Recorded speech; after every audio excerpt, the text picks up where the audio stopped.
Salut, c'est Val, bienvenue dans cette nouvelle vidéo. Aujourd'hui, je vais vous présenter un guide complet, étape par étape, pour vous lancer dans la cybersécurité. Ça va être l'une des vidéos les plus complètes sur ma chaîne qui aura pour objectif de vous faire partir de zéro, donc pour ceux qui n'ont pas forcément de diplôme, de certification ou encore d'expérience dans la cyber et dans l'IT, pour obtenir votre premier job dans la cybersécurité. On va notamment viser deux jobs, le job d'analyste SOC qui est un des premiers niveau en tant que Blue Team. Donc aujourd'hui, si vous souhaitez commencer côté défensif, et on va viser un deuxième poste qui est le poste de Pentester, qui est un des deuxièmes postes Red Team entre guillemets pour débuter dans la cyber. Donc mon but dans cette vidéo, ça va être de vous présenter toutes les ressources. Il y aura des ressources gratuites, des ressources payantes, et le but, ça sera de vous fournir un parcours d'apprentissage le plus complet. Pour ceux qui ne me connaissent pas encore, je m'appelle Valentin Chénaud, ex-cybercombattant du ministère des Armées. J'ai évolué au sein de ce ministère dans différents postes qui m'ont permis d'acquérir de l'expérience dans l'IT en général, donc dans de l'administration système et réseau, et plus particulièrement par la suite la cyber, donc notamment dans l'automation, la réponse à incidents, la détection et tout ce qui va être lié au threat hunting et à la threat intelligence. Voilà globalement pour le portrait. Je vous ai créé un site qui s'appelle lecyberinstitut.fr qui va également avoir pour but dans cette vidéo de regrouper toutes les ressources que je vais vous donner. Et donc on est parti pour la première étape de ce guide complet.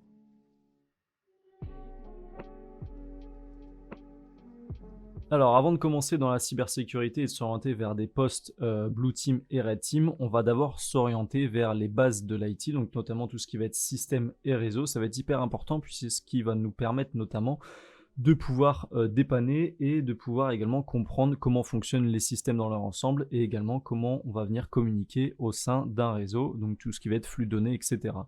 Donc pour débuter, on va avoir plusieurs ressources qui vont être entièrement gratuites et il y aura des certifications qui seront liées à ces ressources. Je parle notamment de la A+, et de la Network Plus de Contia. Donc pour ceux qui ne connaissent pas, Contia, c'est un organisme international qui délivre des certifications en informatique, que ce soit l'informatique générale, également le cloud, la Blue Team, la Red Team, et également tout ce qui va être cybersécurité d'un point de vue un petit peu plus large. Donc la A+, c'est une certification qui s'oriente vers les bases de l'IT, donc vraiment comprendre comment vont venir communiquer différents composants au sein d'une machine. Donc je ne vais pas forcément vous recommander de passer la certification puisqu'en réalité elle a vraiment peu d'intérêt et peu d'impact sur votre carrière. Cependant, si aujourd'hui vous débutez vraiment de zéro et que vous ne connaissez absolument rien à l'informatique, eh bien la certification A+, peut être intéressante, notamment les cours du professeur Messer. Alors le professeur Messer, c'est un des professeurs que j'ai utilisé pour réviser la certification Contia Security Plus, dont on va évoquer juste après les différents modules. C'est une des personnes les plus compétentes aujourd'hui sur YouTube, je trouve, pour vous former assez rapidement et surtout qui propose des playlists relativement complètes sur les différents domaines des certifications de Contia. Donc pour ça, c'est assez simple, vous vous rendez sur sa chaîne YouTube et ici vous aurez une playlist. Alors à savoir que c'est mis à jour, je crois, tous les 2 ou 3 ans, les certifications Contia. Donc il fait pas forcément que de la théorie, il fait également de la pratique où vous avez des lives et qui vous permettent également de pouvoir vous entraîner en direct avec lui où vous répondez directement à des questions. Donc c'est plutôt intéressant de ce côté-là. Donc ça c'est pour la première partie, c'est vraiment la partie système, un petit peu de réseau, mais principalement orienté système, physique, hardware, pour vraiment comprendre comment ça fonctionne derrière.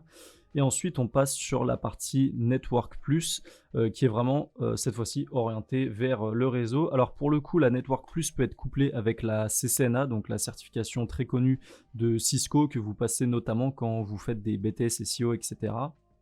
Donc le réseau, c'est, je pense, une des parties les plus importantes que j'ai négligées en début de carrière et qui m'a valu forcément de revenir un petit peu sur les bases. Donc le réseau, méga important, donc connaître tout ce qui va être les différents protocoles réseau qui vont permettre aux différents routeurs de pouvoir communiquer entre eux. Pareil, connaître tout ce qui va être équipement réseau actif, donc tout ce qui va être switch, qui vont permettre en fait la communication et de délivrer correctement les paquets au sein d'un réseau. Ça va être hyper important puisque quand vous allez venir utiliser des outils comme Wireshark qui va être un outil utilisé pour le dépannage réseau et même l'analyse dans la partie Blue Team, donc pour potentiellement détecter une menace sur un réseau, eh bien vous allez venir utiliser Wireshark. Et si vous ne comprenez pas forcément quels sont les différents modèles, comme par exemple le TCP/IP et le modèle OSI, eh bien vous allez avoir un petit peu plus de mal à comprendre ce qui se passe sous vos yeux. Donc la Network Plus, hyper important. Pareil, il y a une playlist du professeur Messer. Comme je vous ai dit, je passe très rapidement sur ces parties-là puisque c'est vraiment les bases. Et le but n'est pas non plus d'y passer plusieurs mois en termes de révision. Comme je vous ai dit, 6 à 12 mois pour ce parcours-là. Donc une fois que vous avez fait les bases et le network, vous pouvez vous aider de certaines ressources annexes additionnelles que j'ai notamment utilisées pour créer la formation CI 305 au sein du Cyber Institute, donc que l'on va aborder tout à l'heure. Vous avez ce livre qui est le Practical Packet Analysis. Alors je vous le montre sur Amazon, le but n'est pas forcément de l'acheter, etc. Je pense qu'il y a différentes manières aujourd'hui de l'avoir en format virtuel, PDF, etc. Je vous laisse faire de votre côté.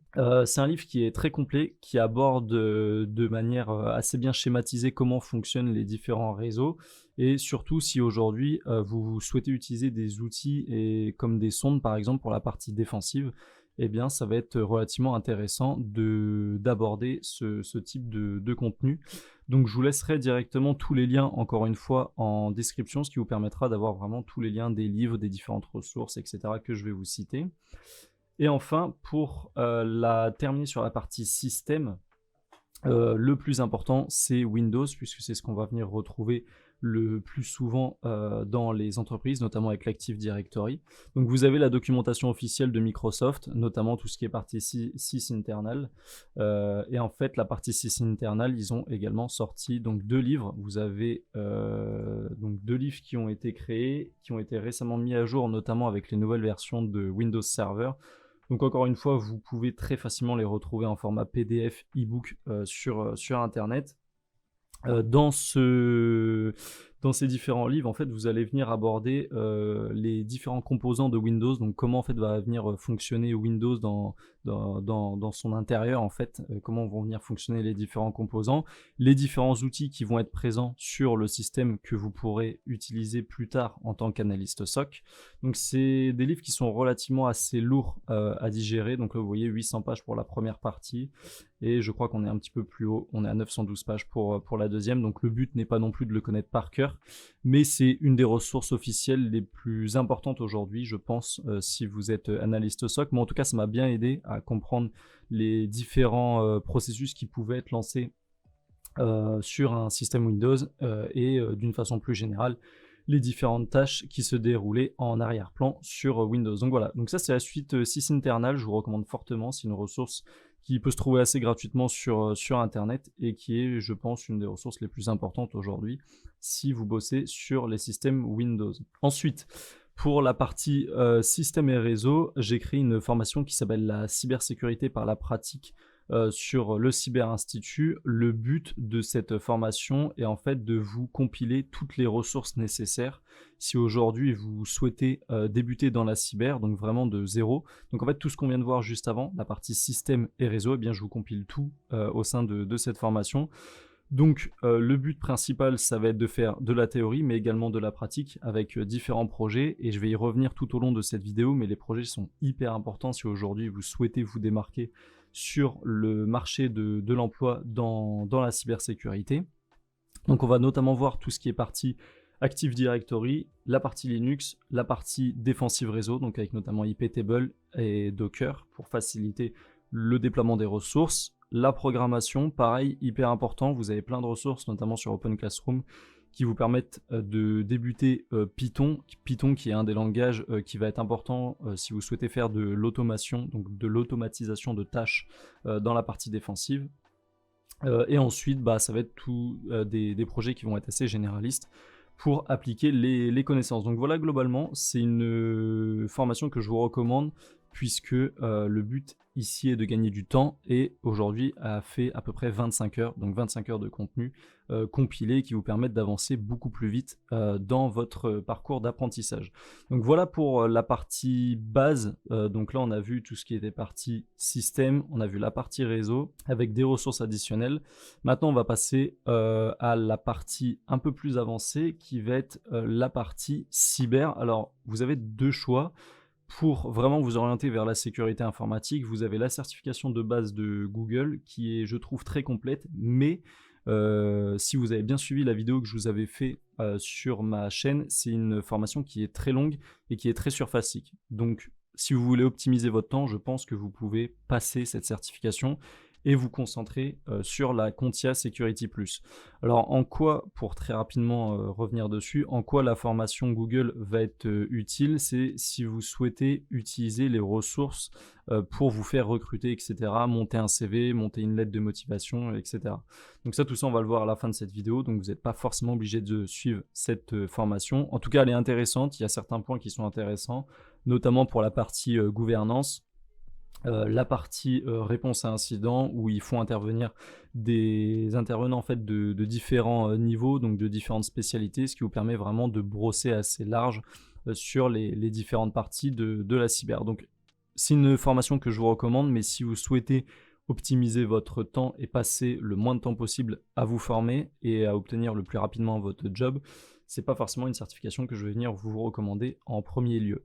En revanche, la Contia Security Plus, c'est une certification qui est de renommée internationale. Je l'ai passée il y a de cela à peu près 4-5 mois. Et c'est ce qui permet notamment de pouvoir valider toutes les compétences de base dans l'IT et plus particulièrement la sécurité informatique. Donc encore une fois, c'est pas une obligation de la passer. Vous pouvez encore une fois vous concentrer sur des ressources qui sont entièrement open source, notamment la partie où on a les playlists du professeur Messer sur YouTube. Cependant, je pars toujours du principe que si vous révisez quelque chose, si vous travaillez sur une certification ou même sur un projet en général, il est toujours bien de vous le faire certifier puisque devant des recruteurs, ça sera quand même un petit peu mieux d'avoir une certification que de dire ok, j'ai travaillé pendant tant de temps sur un projet mais en fait finalement j'ai pas vraiment de traces de ce que j'ai fait. Donc les projets, on va y revenir juste après.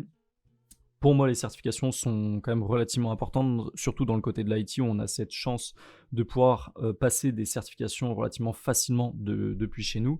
Donc principalement toutes les certifications que je viens de vous donner, vous les passez avec PersonView, surtout pour tout ce qui est partie Contia. Donc ici, la Contia Security Plus de mémoire, elle n'est pas très élevée en termes de tarifs, je crois que c'est à peu près 400$. Oui, c'est à peu près 400$ pour le voucher. Donc là, vous voyez, ils vous mettent différents bundles. Bon, vous aurez très bien compris que le retake n'est pas forcément important si vous révisez bien. Et tout ce qui va être practice et lab, on va le voir juste après. Surtout pour le practice, vous pouvez en avoir notamment avec le professeur Messer sur son site. Je vous ai également fait sur le Cyber Institut. J'y reviens très rapidement, des examens pratiques si vous souhaitez passer les différentes certifications. Donc on va aborder différentes certifications au sein de cette vidéo et vous aurez notamment les practice exams qui se trouvent sur le Cyber Institut et qui vous permettront de pouvoir vous entraîner avant de passer les examens finaux. Donc fin de la première partie, globalement qu'est-ce qu'il y a à retenir sur les bases de la cyber et de l'IT en général? Venir travailler le réseau, hyper important, notamment avec des livres comme Packet Analysis qui peuvent être très importants si vous souhaitez utiliser Wireshark. La partie système, pareil, un point d'attention dessus, avec notamment les fichiers, les permissions, les lignes de commande, l'architecture du système d'exploitation dans sa globalité, notamment avec sysinternal pour la partie Windows. La partie virtualisation que vous verrez également dans la partie Contia A+, du professeur Messer, et la partie hardening, donc ça va être plus du côté sécurité, donc sécurité informatique pure, que vous verrez au sein de la cybersécurité par la pratique. La programmation, comme j'ai pu vous citer, Python assez important si vous souhaitez débuter, pas forcément essentiel au début, mais qui est important à connaître pour avoir certaines bases. Notamment pour tout ce qui est connexion avec les différentes API et les automatisations et le développement de scripts. Et ensuite pour la partie Contia Security Plus et la certification cybersécurité de Google, Ici, les concepts clés à retenir vont être notamment les risques, les différentes menaces, tout ce qui va être identité, le management des identités et des accès, la cryptographie et la sécurité des données au repos et en transit. Donc voilà globalement ce qu'il y a à retenir pour les bases. On va maintenant passer à la partie pratique et expérimentation.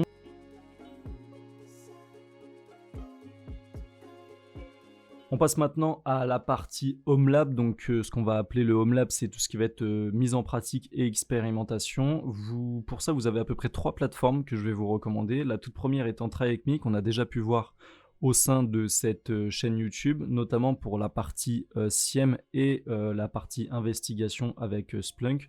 Donc si vous n'avez pas vu les vidéos, toutes les playlists seront directement en description. Donc Try Avec Me, pourquoi c'est une plateforme qui est intéressante quand vous débutez, puisque vous avez la partie théorie et la partie pratique qui est combinée au sein d'un même chemin d'apprentissage. C'est-à-dire que dans Try Avec Me, ici, vous allez avoir le Learn. Et en fait, quand vous allez aller dans Learning Path, ici, vous allez avoir tous les chemins d'apprentissage si vous souhaitez vous orienter côté Blue Team, si vous souhaitez vous orienter côté Red Team ou encore tout ce qui est DevSecOps.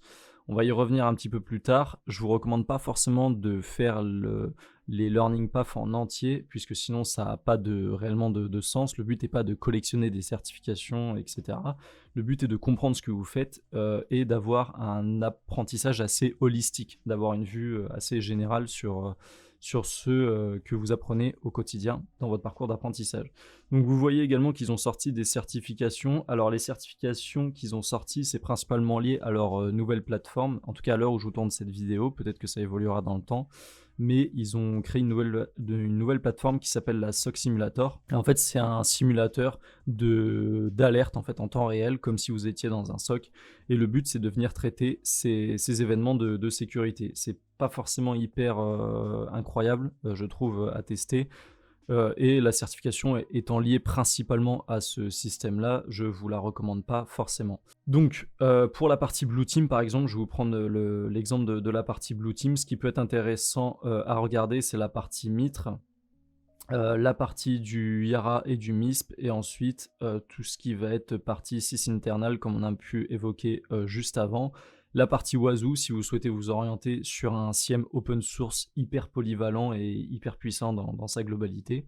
Et puis après, si vous souhaitez vous orienter plus vers des outils qui sont utilisés dans les grosses entreprises comme les Fortune 500, etc., eh bien vous avez Splunk qui est directement ici. Voilà, donc là le but n'est pas de faire toutes les leçons, ce que je vous recommande pas, puisqu'en fait vous allez pas forcément être hyper motivé à faire toutes les leçons. Ce que je vous recommande de faire, c'est comme un livre, vous regardez son sommaire, vous regardez ce qui vous intéresse, vous piochez dedans et c'est ce qui vous permettra de compléter votre apprentissage au fur et à mesure et pourquoi pas d'y revenir un petit peu plus tard. Donc ça, c'est la toute première plateforme, c'est Try Avec Me. Ensuite, on va avoir, ça c'est plus une ressource personnelle que je vous recommande, c'est les playbooks. Donc si on reste dans l'objectif de la Blue Team juste ici, ce qui peut être intéressant de voir, c'est la partie réponse à incident. Si vous débutez dans la réponse à incident, ça peut paraître assez flou, ce qu'on appelle les playbooks. En fait, c'est les différentes étapes qui vont vous permettre de contenir une menace, de potentiellement l'éradiquer et après de pouvoir effectuer toutes les opérations, tout ce qui va être post-attaque, donc ce qui va vous permettre notamment de venir appliquer les backups. Donc là, ici, je vous ai mis une petite collection de playbooks, c'est très léger. Mais ça vous permet de mieux imager par exemple les différentes attaques comme notamment le DOS, le DDoS, le ransomware, et en fait ici vous avez toutes les étapes en PDF qui vont être affichées et qui vont vous permettre de pouvoir détailler les différentes étapes. Si vous souhaitez aller beaucoup plus loin, vous avez Hack the Box. Alors pour le coup, Hack the Box, c'est une plateforme qui est un peu plus orientée avancée, orientée également Red Team. Donc pour ceux qui veulent faire de la Blue Team, ils ont sorti récemment des certifications. Je ne les ai pas passés, donc je ne peux pas vous donner un retour d'expérience sur ce type de certification. En tout cas, pour avoir entendu parler des certifications Red Team, ce qu'on appelle les certifications Red Team, c'est aussi le pen test.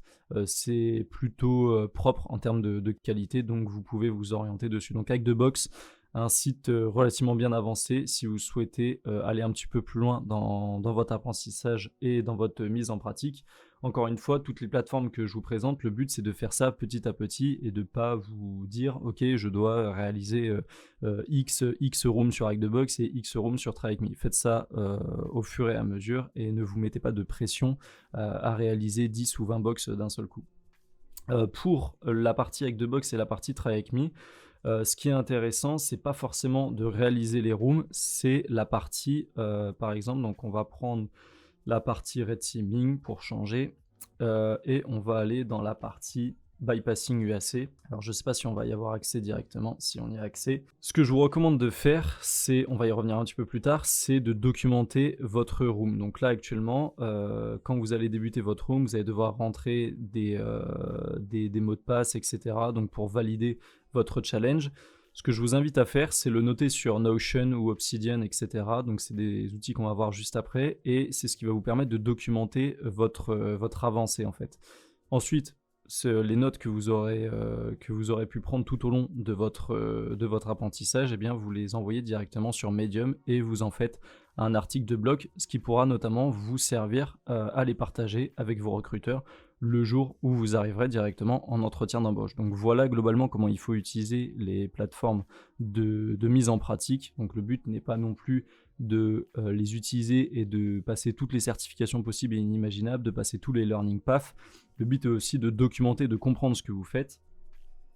Et donc justement pour ça, vous avez des plateformes comme Medium qui vont vous permettre de partager les articles de blog de manière assez large en termes de communauté et de pouvoir les présenter à des recruteurs le jour où vous passerez votre entretien d'embauche.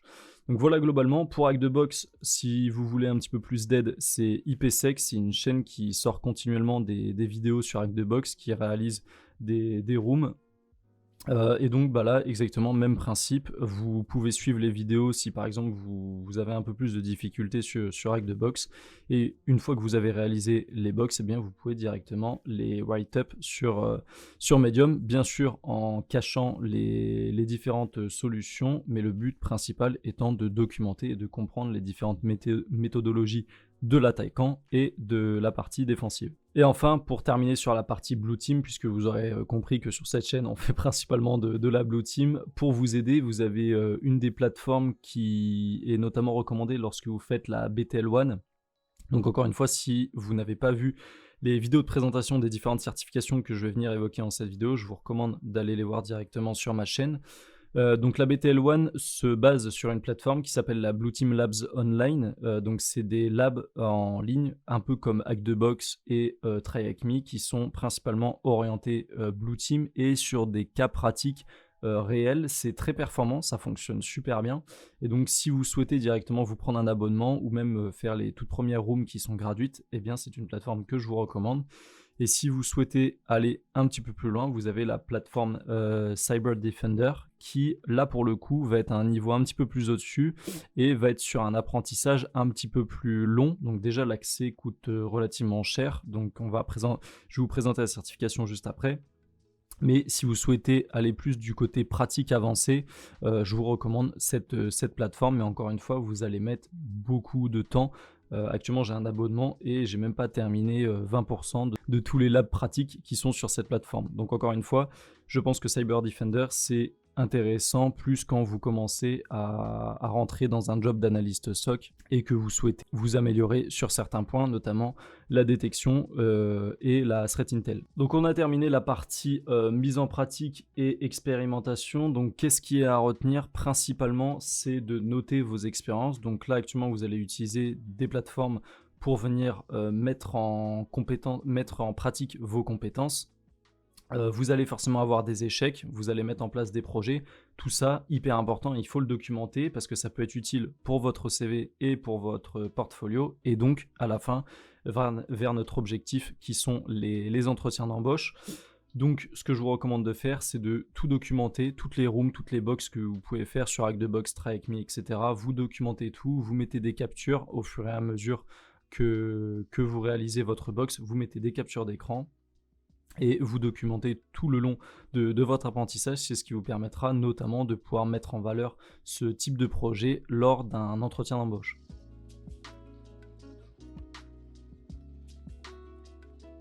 On passe maintenant à la partie, je pense, la plus importante de cette vidéo et la partie où sûrement vous vous posez le plus de questions. Donc c'est la partie certification. Vous avez pléthore de certifications qui sont disponibles sur Internet, qui sont tous plus ou moins intéressantes. Le but va être de faire un gros filtre sur les scams et de vous orienter principalement sur les certifications qui ont un réel intérêt pour votre carrière et votre apprentissage. Donc on va tout d'abord débuter avec les certifications Blue Team et ensuite on terminera par les certifications offensives, donc tout ce qui va être partie Red Team. Donc au niveau de la Blue Team, vous avez la toute première certification qui est la BTL1. Donc toutes les certifications que je vais vous lister, j'en ai passé une grosse majorité. Donc pour la plupart, je les ai passées. Ce qui me permet de vous donner un retour d'expérience assez concret et assez honnête sur la certification. Encore une fois, je ne suis pas sponsorisé. Donc la BTL1, c'est une des certifications les plus recommandées pour la partie Blue Team. Vous verrez énormément d'outils et principalement la partie détection, la partie analyse de log et la partie post-exploitation, donc c'est-à-dire utiliser des outils comme Autopsy pour faire tout ce qui va être forensique. Donc la BTL1, hyper important si vous souhaitez débuter dans la cyber, ça peut être assez difficile au début concernant déjà le tarif qui est relativement élevé, puisqu'ici on est sur 400 livres, donc ce qui fait à peu près 500 € de mémoire. Donc c'est une certification qui coûte relativement cher dès le début. Vous pouvez utiliser des ressources qui sont gratuites en ligne. Je trouve que ça aura un petit peu plus d'intérêt. Cependant, la certification en elle-même, l'examen final est quand même relativement intéressant et c'est principalement pour ça que je vais venir vous recommander cette certification. Donc si vous souhaitez apprendre en parallèle les outils et vous former dessus, vous pouvez le faire, mais c'est un petit peu dommage puisque de toute manière c'est compris dans la certification. Et ensuite de passer l'examen final qui est pour moi un très bon examen de 24 heures et qui vous permet de vous mettre en conditions réelles d'une attaque comme un analyste SOC pourrait le faire au quotidien. Si vous souhaitez aller beaucoup plus loin, vous avez d'autres types de certifications qui sont très connues. Vous avez notamment toutes les certifications de Offensive Security, donc qui sont très connues notamment pour l'OSCP. Je ne les recommande pas forcément. Pourquoi ? Déjà parce que le contenu, je trouve qu'il est vraiment useless, il est très vieux, il n'est pas forcément très pertinent, c'est pas hyper propre pour apprendre. Cependant, il y a d'autres certifications comme la CDSA de Hack the Box qui sont intéressantes. Et pour aller plus loin, on l'a vu juste avant, la partie Cyber Defender, mais là pour le coup, je vous la recommanderais plus quand vous êtes déjà en poste d'analyste et que vous souhaitez monter en gamme en termes de compétences et de responsabilités au sein de votre SOC. Vous en avez également d'autres que je vais venir aborder juste après, notamment celle de l'INE. Donc l'INE qui est un organisme très connu qui a développé les certifications EJPT que j'ai pu présenter sur cette chaîne pour la partie offensive. Mais pareil, c'est des certifications que je ne vais pas forcément recommander puisque la majorité des ressources sont disponibles en ligne et les examens à la fin ne sont pas forcément très pertinents pour un début dans le côté Blue Team. Voilà, on va passer maintenant à la partie Red Team. Donc la partie Red Team, c'est ce qu'on appelle un petit peu la partie offensive pentest. On va essayer de mettre tout dedans, ça sera plus simple, mais à comprendre, la Red Team et le pentest sont deux choses différentes et ne sont donc pas la même chose dans les compétences et les outils que vous allez venir utiliser. Cependant, certaines méthodologies peuvent venir se rapprocher. Le JPT, c'est une certification que j'ai pu passer, qui est une certification de premier niveau, qui je pense peut ne pas être passée et qui peut être directement utilisée avec des box de hack de box et avec des ressources directement en ligne. Donc le JPT, si vous avez déjà des bonnes bases en pentest et en exploitation de vulnérabilité, donc tout ce qui va être pivot, etc., vous pouvez passer largement le JPT et vous concentrer sur d'autres certifications. En revanche, si vous souhaitez avoir un parcours d'apprentissage structuré et avoir un examen final qui est quand même relativement bien fait, eh bien vous pouvez vous orienter sur le JPT. Donc voilà globalement tous les domaines que vous allez voir. vous allez voir l'analyse des hôtes, l'analyse aussi également enfin tout ce qui va être pentest hôte et réseau, tout ce qui va être méthodologie et également un petit peu de web app à la fin, mais ça va pas forcément être hyper détaillé. Donc si vous voulez vous orienter principalement sur le web, vous avez d'autres certifications de l'INE qui sont également présentes. Ensuite, pour la suite, vous avez le CPPT. Alors là, encore une fois, ça va être des certifications plus intermédiaires avancées. Donc on a vu la partie débutant avec le JPT. Si vous souhaitez maintenant aller un petit peu plus loin, vous avez le CPPT qui, elle, va venir se concentrer un peu plus sur des technologies qui sont utilisées en entreprise, notamment l'Active Directory. Donc vous allez avoir tout ce qui va être attaques qui vont être liées à l'AD, donc tout ce qui va être Kerberos hosting, tout ce qui va être attaque de la base SAM, etc. Donc tout ça, c'est ce que vous allez voir. Et si vous souhaitez plus vous orienter pour le coup côté Red Team, puisque là on est vraiment resté sur le côté Pentest, vous avez la CRTO. Encore une fois, c'est une très bonne certification et qui là pour le coup va venir vraiment se concentrer sur une méthodologie d'attaquant et va venir pousser vraiment très très loin dans les compétences techniques. Donc c'est vraiment une des certifications que je vais vous recommander de passer en dernier lieu d'apprentissage. Donc voilà globalement pour la partie certification. Pour vous faire une conclusion très rapide, les certifications ne sont pas forcément obligatoires à passer. Cependant, je reste toujours dans l'idée de vous travailler sur des projets pendant un certain temps. C'est quand même intéressant de vous les faire certifier à la fin. Donc les certifications sont intéressantes de ce côté-là. Malheureusement, forcément pour certaines, ça va coûter relativement cher. Toutes les certifications que j'ai pu vous présenter juste avant restent dans des tarifs relativement raisonnables. On n'est pas comme sur certaines certifications qui peuvent coûter 3 à 6 000 euros chez certains prestataires et formateurs. Donc on reste sur des certifications qui sont relativement abordables.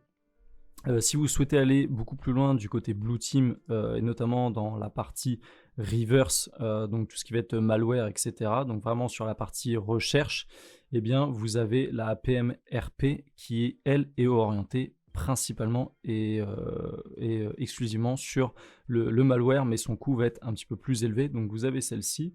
Et si vous souhaitez vous orienter en tant qu'analyste SOC de niveau avancé, vous avez la CI 305 sur le Cyber Institut, qui est une formation qui fait 35 leçons au total. Et vous allez avoir 5 modules qui vont être notamment en format texte et que je suis venu enrichir directement avec des petites blagues, des petits gifs, etc. pour que ça puisse vous aider à mieux assimiler les choses. Pour moi, c'est une des certifications les plus avancées qui se base sur des ressources comme la BTL2 de Security, donc la Security Blue Team, et également sur des ressources comme le Security Engineering, qui est un livre que je vous recommande si aujourd'hui vous souhaitez comprendre un peu plus en profondeur les différents objectifs de la cyberdéfense et comment on va venir mettre en place de manière opérationnelle des systèmes pour se défendre face aux menaces. Donc voilà globalement pour les certifications, j'ai brossé assez large. N'hésitez pas à me mettre en commentaire si vous avez d'autres certifications ou si vous avez d'autres parcours à recommander à d'autres étudiants au sein de cette vidéo. Encore une fois, les certifications ne sont pas forcément obligatoires. Cependant, elles vous apportent un plus sur votre CV et lors des entretiens d'embauche.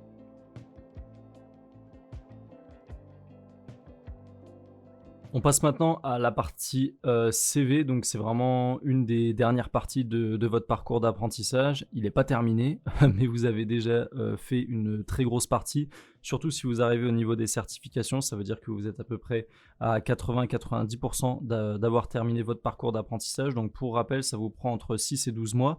Toutes les certifications que je viens de vous citer, vous pouvez à peu près les passer en 4-5 mois. Donc le reste en termes de temps, ça va être principalement orienté sur les projets, la documentation et certaines ressources comme notamment votre CV et votre profil LinkedIn. En parlant de CV et de profil LinkedIn, on va d'abord s'orienter sur le CV. Donc le CV, à quoi il va vous servir? C'est notamment pour mettre en avant vos différentes certifications que vous avez pu obtenir précédemment, vos différents projets, comme on a pu voir, les différentes plateformes comme TryHackMe, HackTheBox, etc. ont fait des write-up, ce qui permet de pouvoir présenter aux recruteurs les différentes méthodologies que vous avez utilisées pour résoudre des problèmes, et ça c'est le plus important. Et c'est notamment ce qui va vous permettre de mettre en avant les compétences techniques que vont venir rechercher les entreprises, puisque les entreprises recherchent avant tout des personnes qui sont capables de répondre à des problèmes techniques. Donc pour la partie CV, je vous ai fait une vidéo il y a très longtemps sur ma chaîne où vous avez directement un lien où vous pouvez télécharger le CV gratuitement. Donc c'est un modèle en PDF, en DocX que vous pouvez facilement éditer. Le but dans ce CV, vous pouvez le modifier comme vous le souhaitez, comme vous l'entendez, c'est de regrouper les informations principales qui vont être nécessaires pour un poste d'analyste SOC / pentester. Donc là, on peut voir que j'avais divisé ça en 4 catégories, donc en 5 avec la partie compétences. Donc vous avez la première partie profil qui est globalement un court résumé de votre personne, ce que vous faites au quotidien et comment vous réussissez pour monter en compétence votre personne dans la cyber. Vous avez la partie formation certification pour mettre en avant vos diplômes, si vous en avez. Les diplômes, je vais y revenir juste après, donc tout ce qui est diplôme universitaire, les diplômes d'État, les certifications, donc ici si vous en avez quelques-unes à mettre, les différents projets, donc c'est à partir de là où vous allez mettre en avant les projets, on va dire, les plus importants que vous avez pu documenter, avec bien sûr tous les liens vers les documentations, et ensuite les expériences, et si je dis pas de bêtises, il restera une case qui sera liée normalement aux compétences, donc ici vous pouvez remplacer expérience par compétence, et vous mettez, si par exemple vous n'avez pas eu d'expérience professionnelle, les différentes compétences que vous avez pu acquérir tout au long de votre parcours d'apprentissage. Le but principal d'un CV, c'est de l'adapter à chaque offre d'emploi, donc de ne pas prendre son CV pour en faire un CV général. Donc chaque offre d'emploi va avoir des mots-clés, va avoir des demandes qui vont être précises, et donc il va falloir forcément inclure ces mots-clés-là dans votre CV et également adapter vos projets. Donc si par exemple vous avez une dizaine de projets, eh bien venir piocher dans les différents projets qui peuvent correspondre principalement à l'offre d'emploi qui est recherchée. Le but est également d'utiliser un modèle sobre, donc là vous voyez c'est assez sobre, il y a différents CV, il y a une mode actuellement sur les CV d'avoir une barre, etc. Enfin bref, tous les CV se ressemblent. Le but n'est pas non plus d'avoir un CV qui ressemble à un autre, le but est d'avoir un CV textuel où c'est très facile à lire. Ça passe également les systèmes ATS, donc qui sont les systèmes utilisés par les entreprises pour venir récupérer certains mots-clés. Donc je vous laisserai optimiser ce CV-là pour les systèmes ATS. Il y a vraiment très peu de modifications à réaliser. Et le but également, c'est d'éviter tout ce qui peut être distraction pour le recruteur. Et donc exclure tout ce qui va être hobby qui vont être complètement inutiles, garder quand même une petite touche personnelle, ce qui vous permettra de montrer également que vous êtes humain derrière, que vous n'êtes pas juste un employé pour répondre à un besoin technique. Et voilà grosso modo comment réaliser votre CV. Ce que vous pouvez également réaliser lors de vos entretiens d'embauche, c'est ce que j'ai réalisé pas mal de fois, c'est de présenter par exemple soit des attaques qui ont eu lieu, donc de présenter une documentation que vous avez rédigée vous-même, ou soit directement les projets que vous avez mis en avant. Donc c'est-à-dire vous faites une slide et vous présentez par exemple ici tout ce qui était l'intrusion chez Uber, donc c'était en 2009 je crois, de mémoire, non c'était pas en 2009, c'était en 2022. C'était en 2022, vous présentez les différentes failles de sécurité qui ont permis à l'attaquant de pouvoir s'introduire chez Uber, et ensuite les différentes contre-mesures qui ont été mises en place, quelles ont été les différentes activités post-incident, etc. Donc ça peut être intéressant, vous faites une slide très courte, le but n'est pas non plus de faire une cinquantaine de slides, vous faites ça très court, ça permet aux recruteurs de pouvoir avoir un avis assez clair sur votre personne, que vous êtes sérieux, que vous savez également présenter des scénarios qui se passent dans le monde réel, concret, et donc apporter également des solutions que vous allez devoir de toute manière apporter à l'entreprise. Donc voilà ce que vous pouvez faire. C'est ce que je vous recommande de faire, ça rajoute un plus à votre CV et à votre entretien, et ça vous démarque également des autres candidats qui peuvent par exemple avoir que des certifications, pas de projet, ou par exemple que des diplômes universitaires, pas de certification et pas de projet, etc. Donc essayez le plus possible de mettre toutes les chances de votre côté et de venir apporter de la valeur ajoutée au sein de votre entretien.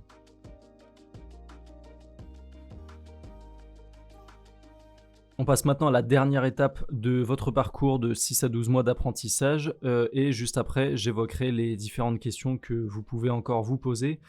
La dernière étape étant de postuler pour des entreprises. Donc le marché est vaste, mais en fait il n'est pas si vaste que ça. Les différentes offres d'emploi qui vont être présentes sur les sites comme par exemple Indeed ou LinkedIn, certaines offres, comme j'avais pu le préciser dans ma vidéo sur le profil LinkedIn que vous pouvez retrouver sur ma chaîne. Encore une fois, je vous invite à regarder toutes les playlists qui sont mises à jour.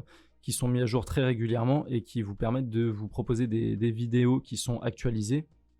Comme j'avais pu présenter sur le profil LinkedIn, les entreprises mettent des offres d'emploi qui ne sont pas forcément des offres d'emploi qui ont pour but de recruter. En fait, c'est juste pour tout simplement de la conformité et montrer que l'entreprise est dynamique, qu'elle est inclusive, etc. Le but de postuler sur LinkedIn et de Indeed, ça va être un jeu de volume tout d'abord. Donc quand vous allez postuler sans candidature, bah, c'est le jeu, mais vous allez avoir que 2 ou 3 réponses par exemple. Donc ça va être vraiment un très gros jeu de volume. La clé, c'est d'être constant. Donc vous vous dites, ok, par jour, j'envoie 30 candidatures. Donc vous envoyez votre CV, votre lettre de motivation. Pourquoi pas ce que je vous ai cité juste avant, votre présentation documentée. Pourquoi pas un projet.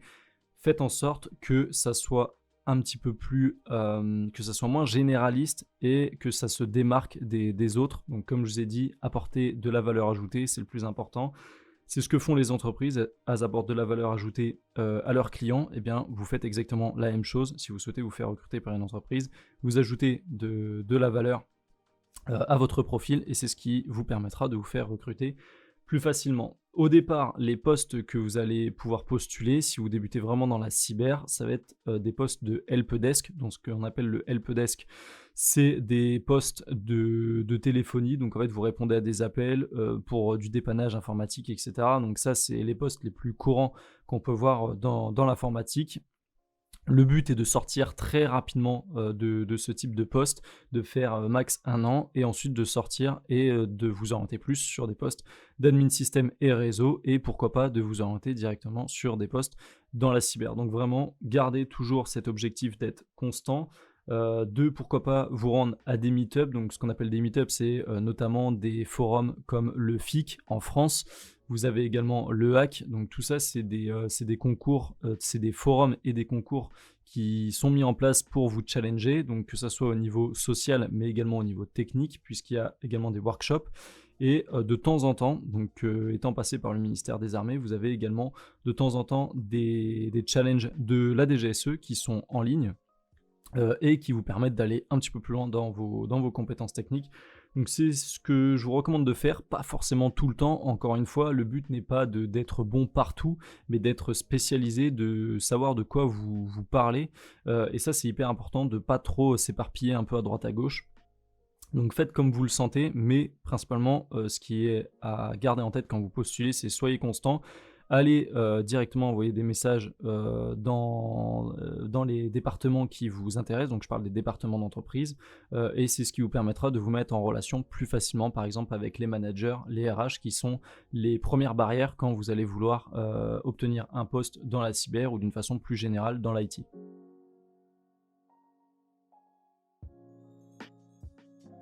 On arrive presque maintenant à la fin de cette vidéo. Je vais tout d'abord revenir sur certains points hyper importants afin de résumer globalement ce que je viens de vous dire dans la vidéo. Et ensuite, je répondrai à certaines questions, notamment pour la partie diplôme d'État et la suite de votre carrière. Donc une fois que vous êtes dans la cybersécurité, vers quoi vous pouvez tendre en termes de spécialité et de job. Donc tout d'abord, pour résumer, ce qui est important, c'est de devenir un candidat exceptionnel.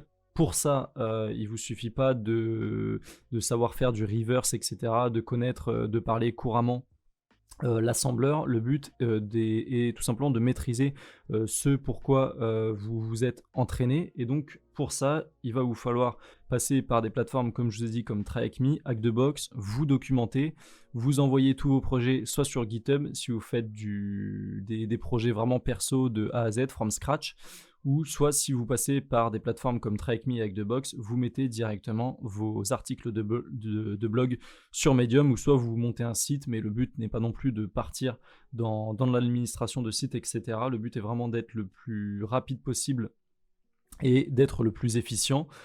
Donc pour ça, vous avez deux plateformes, GitHub qui vous permet de stocker votre code et vous avez Medium qui vous permet d'écrire les articles. Pour la prise de notes, j'utilise Notion ou Obsidian. Donc Obsidian, c'est pas mal lorsque vous voulez vous schématiser ça en façon carte mentale. Je trouve que c'est une application où je vais commencer à migrer dessus puisqu'en fait c'est disponible en hors ligne. Alors bien sûr, si vous voulez commencer à synchroniser, il faut payer un certain tarif par mois, mais je trouve que Obsidian est quand même un petit peu plus évolué si vous souhaitez vraiment rester sur des choses très basiques au lieu de partir sur de la grosse gestion de projets comme Notion et qui pour le coup se synchronise que à partir du moment où il est connecté en ligne. Donc voilà, ça c'était une courte parenthèse sur les différents outils que je peux utiliser pour prendre des notes. Pour la partie LinkedIn, Indeed, quand vous postulez, ce que je vous invite à faire, c'est de directement cliquer sur le lien qui sera en description. Le serveur Discord est enfin ouvert après pas mal de mois de développement. Le but de ce Discord principalement, c'est de vous regrouper un maximum d'informations et de ressources que j'ai pu vous citer dans cette vidéo et toutes les ressources également qui sont disponibles sur le Cyber Institut et qui vous permettent de vous entraîner, de vous connecter à une communauté et également de pouvoir suivre les dernières actualités précises dans la cyber et pas forcément des actualités très généralistes et qui vous font perdre votre temps. Le but est d'être le plus efficient possible comme j'ai pu déjà l'évoquer. Donc vous pouvez pour la partie LinkedIn Indeed vous rendre sur le Discord et vous retrouverez notamment des quiz et des interviews qui vous permettront de vous entraîner avant de passer des entretiens d'embauche. Donc voilà globalement le mot de la fin, ça serait de devenir un candidat exceptionnel, de maîtriser ce pourquoi vous avez révisé depuis tant de temps et que vous vous êtes fait certifier par différents organismes. On va maintenant passer aux différentes questions et aux différentes spécialisations que vous pourriez prétendre une fois que vous êtes dans le monde de la cyberdéfense et également du côté offensif de la cyber.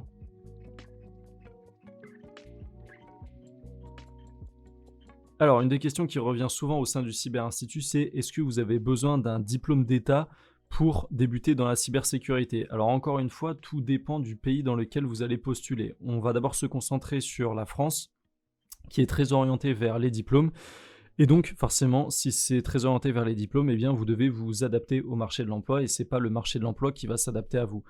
Donc pour ça, les diplômes, eh bien vous pouvez soit le faire de manière assez classique, c'est-à-dire après un cursus général, vous partez en études supérieures, ou soit vous partez directement dans le monde professionnel et vous vous faites valider vos années d'expérience par ce qu'on appelle une VAE, donc une validation des acquis et de l'expérience. Alors, pour la partie VAE, je vais principalement parler de la partie VAE, puisqu'en fait, la partie études sup, c'est la partie tout simplement diplôme d'ingé, master, etc. Il y en a certains qui sont recommandables, d'autres non. Pour me concentrer sur la partie VAE, ce que je vais vous recommander, c'est le CNAM de Paris. Alors, il propose de moins en moins de formations, donc c'est assez dommage. Ça fonctionne par EU, donc ce qu'on appelle en fait des EU, c'est des unités d'apprentissage. Et en fait, comme vous pouvez voir ici, vous avez des modalités donc, qui sont par exemple à la carte. Et en fait, vous pouvez venir choisir certains modules de certaines formations. Il y a forcément des formations que je ne vais pas forcément vous recommander. Comme par exemple ici, on voit qu'il y a certificat de compétences d'analyste en cyber. Bon, vous aurez très bien compris que vous avez passé pendant 6 à 12 mois des certifications qui sont orientées principalement sur des certificats d'analyste et de pentester. Donc je ne vois pas le grand intérêt de passer ce genre de certificat. Cependant, il y a d'autres potentiellement formations qui peuvent être intéressantes pour vous. Donc pensez à regarder le CNAM, ça reste intéressant. Mais encore une fois, l'offre est de moins en moins grande. Donc peut-être passer par autre chose. Vous avez la VAE qui peut se faire avec différentes écoles. Donc pour ça, j'ai sélectionné l'ESGI qui est une des plus présentes, en tout cas dans les grosses entreprises, donc style Microsoft, etc. Je ne suis pas en partenariat avec eux, j'ai pas fait de VAE chez eux non plus, mais je trouve que c'est une approche qui est relativement intéressante si aujourd'hui, par exemple, vous avez 5 ans d'expérience, que vous avez 3 ans, etc., de faire valider, par exemple, 3 ans d'expérience, ça vous fait une licence, etc. Je trouve que ça reste relativement bénéfique pour votre carrière, Par contre, en contrepartie, ça va vous demander encore du travail. Donc, c'est-à-dire que si vous avez déjà passé 6 à 12 mois d'apprentissage avec vos certifications, que vous avez monté des projets, etc., eh bien, ça va vous demander un petit peu plus. Mais ça, généralement, c'est une étape que vous allez passer quand vous allez déjà avoir un certain bagage en termes d'expérience. Donc ce qui est relativement intéressant avec les VAE, c'est que le coût est relativement faible. Tout dépend si oui ou non vous souhaitez prendre ce qu'on appelle un accompagnement. Donc en fait, quand vous choisissez un accompagnement, c'est ce qui vous permet notamment de pouvoir avoir une personne qui vous valide en fait toutes les expériences, toutes les ressources que vous allez venir utiliser pour justifier votre expérience en entreprise. Donc voilà globalement. Maintenant, est-ce que d'une façon générale, il faut un diplôme? Eh bien, ça reste une question uniquement personnelle. En fait, c'est à vous de voir. Moi, j'ai un passé qui est principalement militaire. Donc j'ai 5 ans d'expérience au total dans le domaine des armées. Et donc j'ai capitalisé principalement sur l'expérience. Aujourd'hui, si vous voulez capitaliser sur les diplômes, je trouve que ça reste intéressant puisque ça vous fournit une structure d'apprentissage. Mais encore une fois, cette structure d'apprentissage-là peut être remise en question avec des parcours comme on a pu les voir juste avant, notamment avec la CompTIA, la BTL1, etc., qui sont pour le coup des certifications qui sont de haut niveau et on part de la base. C'est-à-dire que les gros diplômes d'État vont venir faire intervenir des intervenants de différents périmètres et donc les certifications comme la BTL1, etc., bah, en fait cette expérience-là, vous pouvez directement la retrouver avec ce type de certification d'une façon assez générale.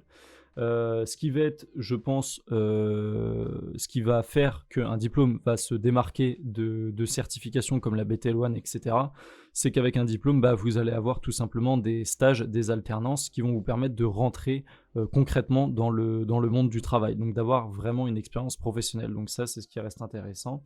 Et ensuite, dernier point, le réseautage. Donc c'est là où vous allez normalement pouvoir vous constituer un réseau qui va être important si demain vous souhaitez évoluer au sein d'entreprises. Donc voilà globalement, pour résumer, est-ce qu'il vous faut un diplôme pour débuter dans la cyber? Non, mais encore une fois, tout dépend de là où est-ce que vous souhaitez aller en termes de pays. Si vous souhaitez rester en France, eh bien forcément, il va falloir repasser un diplôme à un moment donné ou à un autre si vous souhaitez faire évoluer votre carrière. Pour débuter, pas forcément, mais pour la faire évoluer, oui. Ce qui va vraiment compter, finalement, bah, c'est vos projets, vos compétences et vos certifications. C'est bien d'avoir un diplôme, mais si derrière, vous n'avez pas forcément de projet et vous ne comprenez pas forcément ce que vous faites en termes d'application, eh bien, ça risque d'être très compliqué pour vous pour la suite. Donc le diplôme, je ne pense pas qu'il soit très, très important pour débuter. Cependant, à terme, je pense que si vous souhaitez rester dans des pays qui nécessitent d'avoir un diplôme d'État, eh bien, ça peut être intéressant pour faire évoluer votre carrière. Donc voilà globalement. Pour la partie diplôme, si vous avez d'autres questions, même si vous avez des suggestions, vous les mettez en commentaire. Encore une fois, j'ai pas la science infuse. Le but est vraiment de partager le plus possible de connaissances et cette vidéo de servir comme base pour toute personne qui souhaite débuter dans la cyber. Enfin, pour terminer sur cette vidéo, on va partir sur les spécialisations à viser après votre premier job et on en aura terminé pour cette vidéo.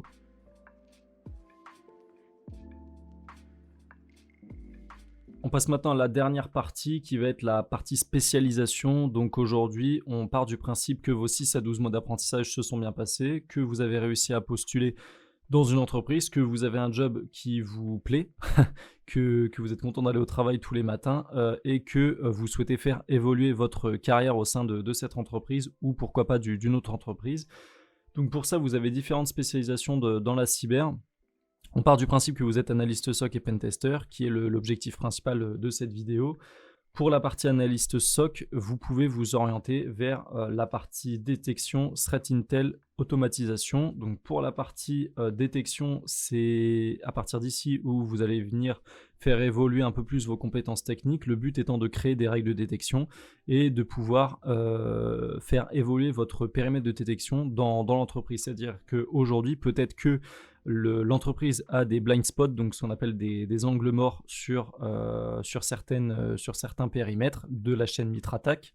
Eh bien, votre but, ça va être de réviser en fait toutes les règles de détection et pourquoi pas de venir proposer des règles de corrélation qui vont être adaptées aux menaces qui évoluent et également aux menaces présentes sur votre système. Donc pour ça, je vous présente une certification puisque je trouve que ça vous permet de structurer votre apprentissage, mais encore une fois, vous n'êtes absolument pas du tout obligé de suivre cette certification. Cette certification, c'est la Splunk Certified Cybersecurity Defense Analyst, donc qui est la dernière certification de Splunk. J'en ai passé 2 au total. Celle-ci est dans mes tâches à réaliser, dans mes tâches professionnelles à réaliser, dès que je la passe, je vous ferai un retour d'expérience sur cette chaîne. C'est une certification qui vient directement juste après la Core Certified User, donc la Power User sur Splunk. C'est une certification qui reste quand même relativement haut niveau dans Splunk et qui va vous demander des compétences quand même assez précises, déjà dans l'utilisation de l'infrastructure de Splunk, mais également dans le côté défensif, et donc notamment des certifications comme la CompTIA Security Plus peuvent vous aider à mieux comprendre. Je vous ai parlé de la partie automatisation. Je vais vous citer une des plus grosses entreprises qui est leader dans son marché, c'est Palo Alto. Palo Alto, donc, qui fait principalement des pare-feux, mais qui fait également une des plus grosses plateformes d'automatisation qui est le SIAM. Donc le SIAM, qu'est-ce que c'est? En fait, c'est une grosse machine, une grosse usine à gaz qui vous permet en fait de pouvoir combiner la détection, la réponse et également la documentation et les playbooks. Donc toute cette technologie va vous proposer des playbooks qui vont être adaptés aux différentes menaces, aux différentes détections, et après ce sera à vous en tant qu'analyste de venir utiliser ces playbooks pour directement venir faire de la réponse à incident. Donc encore une fois, ils ont une certification qui est la SIAM Engineer que j'ai pas encore passée, mais qui ne tarderait pas à passer d'ici peu de temps. Le but encore une fois de ce type de certification, c'est de vous certifier sur un produit quand vous travaillez dans une entreprise. Par exemple, aujourd'hui vous travaillez dans une entreprise qui utilise des produits Palo Alto, eh bien c'est intéressant de se faire certifier sur ce type de solution. Si vous êtes dans une entreprise qui utilise du Fortinet, au secours pour vous, mais qui utilise du Fortinet, eh bien c'est intéressant aussi de se faire certifier sur du Fortinet, sur du Storm Shield, etc. Donc voilà globalement, mais là on reste vraiment sur la partie automatisation, donc c'est-à-dire venir créer des tâches, des playbooks automatisés pour répondre à une menace, donc que ce soit du ransomware, du DDoS, etc. Pour aller toujours dans cette optique d'automatisation et directement de threat intel et de threat hunting, vous avez la CI 305, encore une fois, sur le Cyber Institut, qui est, je pense, une des formations les plus complètes et les plus avancées sur le Cyber Institut, en tout cas à l'heure où je vous tourne cette vidéo, et qui vous propose également différents modules qui sont liés à l'automatisation, la détection et la création de règles de niveau avancé si aujourd'hui vous souhaitez aller un petit peu plus loin dans votre métier d'analyste SOC. Et enfin, pour terminer, un des domaines qui est en constante évolution et qui est de plus en plus présent dans les offres d'emploi, c'est la maîtrise de l'environnement cloud. Donc pour ça, vous avez différentes technologies qui sont citées très couramment dans les entretiens d'embauche, c'est AWS et Azure. Donc pour ça, je vous ai présenté 2 vidéos très récentes de l'examen AZ900 qui est les bases de connaissances de Azure, et également du AWS Cloud Practitioner qui est la certification également de premier niveau pour le domaine cloud d'Amazon, donc qui est AWS. En quoi le cloud va vous être utile aujourd'hui, c'est si vous souhaitez vraiment diversifier votre profil. Je pense qu'au début, il n'est pas très important de passer ce type de certification. Là, je vous ai mis la Solution Architect, qui est une certification déjà assez haut niveau dans le AWS. Mais si vous souhaitez débuter dans la cyber et plus généralement en IT, ça peut être intéressant d'inclure le cloud, mais ce n'est pas forcément une nécessité. Au début, concentrez-vous d'abord sur les bases, maîtrisez ce que vous faites et documentez surtout votre parcours. Donc, et ensuite, vous pourrez vous orienter sur des technologies comme le cloud et Azure. Pour AWS, je vous ai mis une autre ressource en description qui est le AWS Skill Builder. J'ai pu l'évoquer de façon très succincte dans ma vidéo sur l'AWS Cloud Practitioner. C'est une plateforme qui vous permet de vous entraîner avec les ressources officielles de AWS, mais qui vous permet également d'avoir des bons de réduction pour passer les différentes certifications. Je vous prends un exemple. Après avoir passé la AWS Cloud Practitioner, j'ai actuellement un bon. Donc là, actuellement, on est en 2025. Donc j'ai un bon de 50% de réduction sur mes prochaines certifications que je passerai chez AWS et qui est valable jusqu'en 2028, donc pendant 3 ans. Donc je trouve que c'est une plateforme qui est tout bonnement incroyable si vous souhaitez passer des certifications, c'est très bien pensé et ça vous pousse aussi à apprendre et également à valoriser votre profil. Donc voilà globalement pour les différentes spécialisations. Il y en a d'autres que je pourrais citer, notamment pour le côté offensif, mais si vous avez passé des certifications comme la CRTO et le CPPT, vous avez déjà un très bon niveau. Voilà globalement pour toute la vidéo. Maintenant, on va passer à la conclusion et vous faire un court résumé de tout ce qu'on a pu évoquer au sein de ce contenu pour vous orienter au mieux vers votre premier job dans la cyber.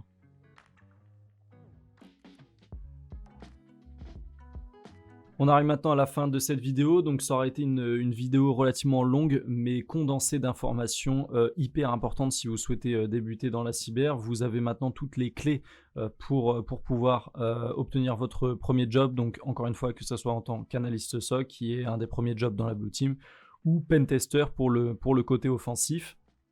Il va y avoir pas mal de choses à retenir, pour ça je vous laisse voir directement les conclusions que je fais à chaque chapitre de cette vidéo. Tous les chapitres seront disponibles en description, donc si vous souhaitez passer quelques informations, eh bien je vous recommande de le faire.